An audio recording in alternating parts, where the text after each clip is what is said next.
নিয়ে আসছি কাকি, আমি আপনার মেয়ের জন্য একটা থ্রি পিস নিয়ে আসছি। এইটা নেন। দেখেন দর্শক, আসসালামু আলাইকুম। আজকে এমন একটা ফ্যামিলির গল্প আপনাদের শোনাবো, শুনে অবশ্যই হতবাক হয়ে যাবেন। চলেন আজকে আমরা একটু দেখি।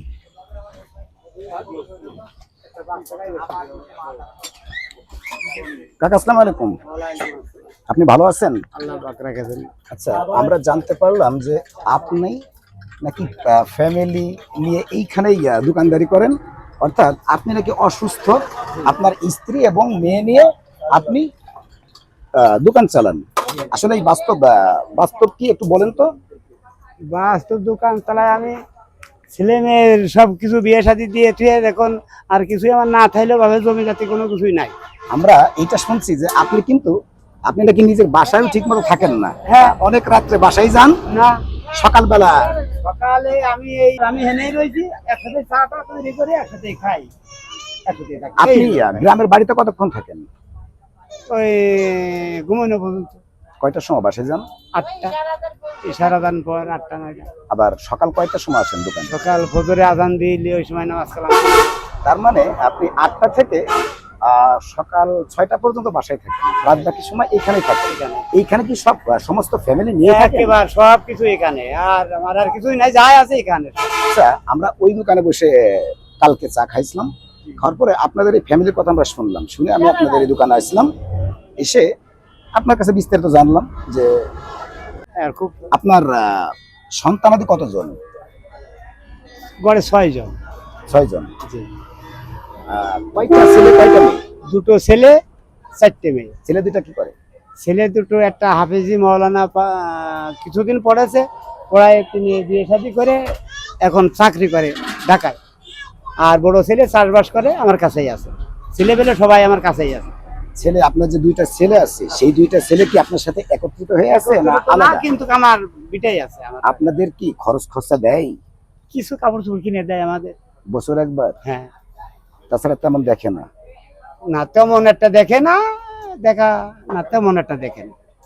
আমরা ওই দোকান থেকে শুনতে পারছিলাম যে আপনাদের আহ, অবস্থা খুব একটা ভালো না, এবং আপনার স্ত্রী এবং আপনার ছোট যে মেয়েটা আছে, আপনি অসুস্থ, এই দুইজন। আপনারা এই কাকি, আপনারা এই দোকানে কি কি বিক্রি করেন? চা বিক্রি করি, রুটি বিক্রি করি, কলা বিক্রি করি, কিসের রুটি? গমের রুটি। ও আচ্ছা, আপনি এবং আপনার ছোট মেয়ে? হ্যাঁ, আমি আর ছোট মেয়ে। আচ্ছা, আমাদের ওই বোনটার নাম কি? হ্যাঁ, ওই বোনটার নাম কি? মনে নাম জি, জি। আম্বিয়া। ও আচ্ছা, তার মানে আপনারা পুরো ফ্যামিলি নিয়ে এইখানেই থাকেন? হ্যাঁ, এখানে থাকি। হ্যাঁ, কলার আছে, আমরা সরজমিনে এসে দেখলাম যে আপনাদের এখানে ছাগল সব বা কিছু। পরিবারের প্রায় কিছুই কিন্তু এইখানেই আছে। আমাদের তো না কারণ বাসাতে তার খুব একটা সময় থাকেন না। না, বেশি সময় থাকি না, সারা জানে যাই, আবার সকালে আজানের সময় চলে আসে। কাকা, আপনার নামটা যদি বলতেন, আপনার নাম কি? আমার নাম মোহাম্মদ আসাদুল্লাহ মোল্লা। এই এই স্থানের নাম কি? এই স্থানের নাম 37। দর্শক, আমরা এখন অবস্থান করছি মাগুরা সদর 37 স্ট্যান্ডের পাশে একটা ছোট্ট একটা দোকান। আসলে এই দোকানে কিন্তু পুরো ফ্যামিলি থাকে। বিষয়টা দেখে আমিও রীতিমতো অবাক হয়ে গিয়েছিলাম যে পুরো ফ্যামিলিতে একটা দোকানদারি করে জীবনযাপন চালাচ্ছে।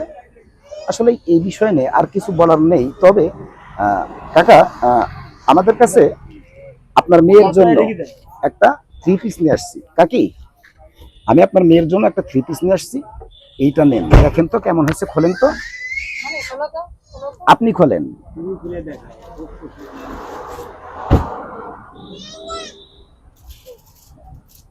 বের করা দরকার নেই, দেখেন পছন্দ হয়েছে। হুম।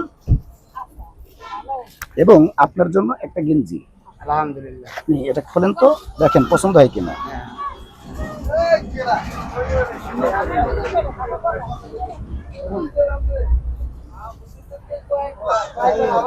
দর্শক, মানবিক ভিশনের পক্ষ থেকে আমরা যতটুকু পেরেছি এই ফ্যামিলিটার জন্য ততটুকু দেখেছি, এবং এই ফ্যামিলি কিন্তু একদম শত দরিদ্র একটা ফ্যামিলি। আসলে কালকে মাগুরায় যাচ্ছিলাম, যাওয়ার পথেই একটা ইনাদের একটা কথা শুনে আমরা এই দোকানে আসি। কালকে অবশ্য কোনো কিছু দেওয়ার ছিল না, কালকে যে আমরা আজকে এসে আমাদের ওই বোনটার জন্য একটা থ্রি পিস এবং কাকার জন্য একটা গেঞ্জি এইটা কিনে এনে আমাদের যতটুকু সাধ্যে কোলালো ততটুকু আমরা কিন্তু দেখছি। আসলে মানবিক ভীষণ সবসময় কিন্তু গরিব মানুষের পাশে আছে। তো দর্শক, আজকে এই পর্যন্তই। ভালো থাকবেন, সুস্থ থাকবেন। আল্লাহ হাফেজ।